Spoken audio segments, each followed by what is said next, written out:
YouTube ప్రేక్షకులకు నా ధన్యవాదములు. కాలసర్ప నాగదోషం దుప్తలితాలు నివారణ చర్యలు ఇవి మనం ఈ వీడియోలో తెలుసుకుందామండి. జాతక వాస్తు శాస్త్ర పండితులు శ్రీ గురునాథ స్వామి వారి జ్యోతిష్య శాస్త్ర ప్రకారం జన్మ జాతకము నందు కాలసర్ప దోషం ఉన్నట్టు వారు పూర్వ జన్మలో లేదా ఈ జన్మలో పాములను చంపిన వారు లేదా వివిధ మంత్ర ఔషధాలతో సర్పములు బుధించిన వారు, పుట్టలను తవ్వినవారు, పుట్టలను తొలగించి వాటిపై గృహాలు కట్టించేవారు, జన్మ జాతకం ముందు ఈ దోషం కలవారు వివాహం, సంతానం, కుటుంబం, అభివృద్ధి, ఆరోగ్య విషయాల్లో అద్భుతిక ప్రభావం చూపి బాధించును.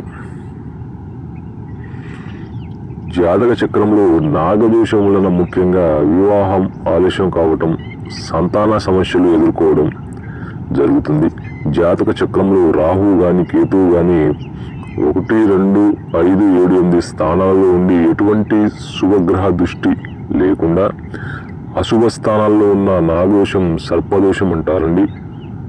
మరొకటండి, ఆలస్య వివాహము, ఎప్పుడు ఏదో విధమైన వైరాగ్యం, మోసపోవడం, ఇతరుల ప్రభావాలకు లొంగిపోవడం, కుటుంబంలో కలతలు మంచిగా చెప్పినా తప్పుగా అర్థం చేసుకోవడం, భార్యాభర్తల మధ్య తగాదాలు, విడిపోవడం కూడా ఈ సర్పదోషం వల్ల జరుగుతుందండి. జాతక చక్రంలో పంచమ స్థానంలో రాహువు గాని కేతువు గాని ఉండి ఎటువంటి శుభగ్రహ దృష్టి లేకున్నా సంతానం ఆలస్యం కావడం, సంతానం లేకపోవడం, అవర్షణం కావడం జరుగుతుంది. పంచమంలో రాహువు ఉంటే నాగదోషం ఉంటుంది. ఇది గుర్తుంచుకున్నామా. మరొకటి, దీన్ని నివారణకు నిత్య పూజలు జరిగే ఆలయంలో నాగదేవత ప్రతిష్ఠాపన చేస్తే దోష నివారణ కలుగుతుంది. వాయువులకు లొంగిపోతారు, ప్రేమలో మోసపోతారు, భార్యాభర్తల మధ్య అనవసరమైన అపోహాలు, కుటుంబంలో కలతలు, అనారోగ్య, భార్యాభర్తల మధ్య తరచుగా గొడవలు జరుగుతూ ఉంటాయమ్మా. మరొకటమ్మా, జాతక చక్రంలో అష్టమ స్థానంలో రాహువు గాని కేతువు గాని ఉండి ఎటువంటి శుభగ్రహ దృష్టి లేకున్నా అనారోగ్య సమస్యలు, తిండి సరిగా తినకపోవడం, దురుసుగా మాట్లాడటం, పాముకలు రావడం జరుగుతుందమ్మా. కాలసర్ప జాతకంలో ఇవన్నీ మనకి కనిపిస్తూ ఉంటాయి. అపుత్ర పుత్ర శోకం, చకురూప పుత్ర జాయతే, అభర్త పతిహీనం చ పతి సంగం వివర్తత, భృత్యతఖ్య భవోద్రగ జీవనం, దుర్గర్భం భవత్ సర్పదోష భవర్తస్తు కష్టశోక భయావాం. ఈ శ్లోకం అవుతి పఠించండమ్మా. మరొకటమ్మా, నాగదోషం ఉన్న జాతకులకు అశాంతి కలిగించే పరిస్థితులు ఏర్పడతాయి.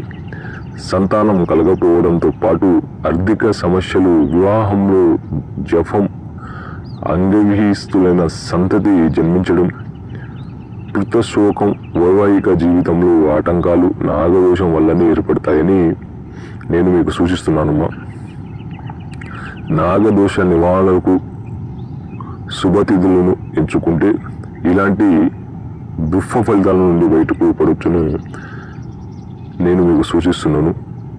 నాగుల చవితి రోజు మనం చేయాల్సినవి, చవితి శుక్ల పంచమి తుదిలు శుక్రవారము లేకపోతే ఆదివారము, విశిష్టమైతే పౌర్ణమి, దశమి, ఏకాదశి, ద్వాదశి తిథులు, కృష్ణపక్షము నాగపూజకు అనుభవైన శుభ దినాలు కాగా శాంతి పూజలు వీలైనంత వరకు శుక్లపక్షముతో చవితి పంచమి రోజుల్లో కానీ అంతకు పూర్వ దినంలో కానీ నిర్వహించడం ద్వారా ఈ గ్రహమును అరిష్టములు తొలగి వంశవృద్ధి, ఆరోగ్య వృద్ధి, ప్రశాంతమును కలుగుతుందమ్మా.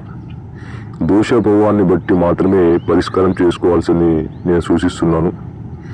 నాగదోషం తీవ్రమైనది అయినట్లయితే ఎక్కడైనా ఏ గురుజీనైనా సంప్రదించి మీ సమస్యలంటే గురుగారిని చెప్పండి.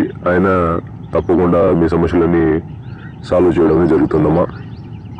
ఇంకోటమ్మా 6 ముఖాల కానీ గణేష్ రుద్రాక్ష కానీ 8 ముఖాల రుద్రాక్షను ధరించడం శుభగలమును. అంటే ఈ నాగ సర్పదోషం ఉన్న వాళ్ళు ఈ రుద్రాక్ష ధరించడం చాలా మంచిది.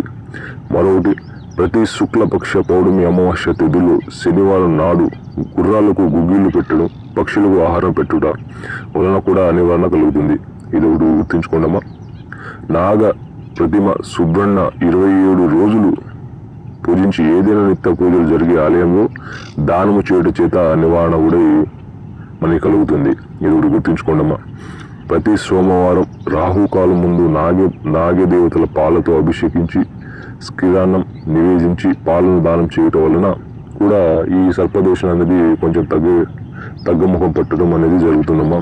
ఇంకోటి, నవగ్రహములకు 21 దినములు పరీక్షలు చేయటం చేత శుభకరం రాహుకాలంలో రాహుకాల దీపాలు పెట్టడం వలన కూడా మనం ఈ సర్పదోషాన్ని నివారణ చేయవచ్చు. ఇంకోటి, ప్రతి ఆదివారం ఉపవాసం ఉంటూ నాగదేవతల చుట్టూ ప్రదక్షిణలు చేస్తూ లలిత సహస్రనామాల్ని గాని దుర్గా సప్త శ్లోకాన్ని పఠించడం ఇంకా చాలా మంచిదమ్మా. ఇంకోటమ్మా, అధిక ప్రవాహం కలగవారు దేవాలయం నందు సుబ్రహ్మణ్య లేదా నాగదేవత విగ్రహము ప్రతిష్టను చేయటం వలన పూర్తి దోష నివృత్తం చేయగలం మనం. అప్పుడప్పుడు అమ్మవారిని కుంకుమార్చన చేయడం వలన కూడా దోష నివారణం కొంచెం నయమవడం జరుగుతుంది. నిత్యం దేవి సప్తశతి పారాయణం చేయటం కూడా శాంతి కలిగించును. మంగళవారం రోజు కానీ ఆదివారం రోజు కానీ ఉపవాసం ఉన్న దోషం నివారణ కొంచెం తగ్గుమం పట్టడం జరుగుతుందమ్మా. ఇంకోటమ్మా, రాహు కేతులకు మూల మంత్రం జపములు, తర్పణములు, హోమలు, దానములు చేయటం చేత కూడా ఈ దోష నివారణ కూడా చేయడం అనేది తగ్గుతుందమ్మా.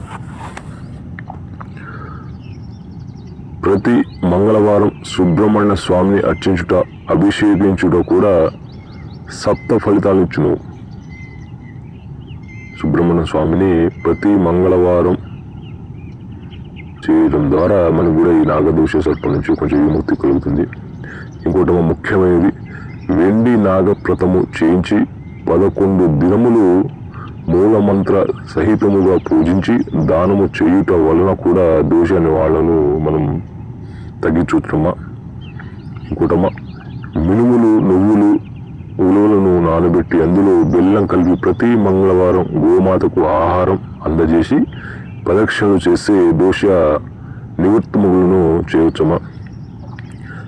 మీకు ఎలాంటి సమస్యలున్నా స్క్రీన్ పైన ఉన్న నెంబర్ని కాల్ చేసి గురుగారిని కాంటాక్ట్ అవ్వండి. మీకు ఎలాంటి సమస్యలైనా సరే గురుగారు తప్పకుండా నాగదోషమైన, వశీకరణైనా, చేతబడి అయినా, కాళికాదేవి మంత్రాలైనా, ఏ సమస్యలైనా గురుగారు తప్పకుండా సాల్వ్ చేయడం జరుగుతుంది. స్క్రీన్ పైన ఉన్న మీరు కాల్ చేసి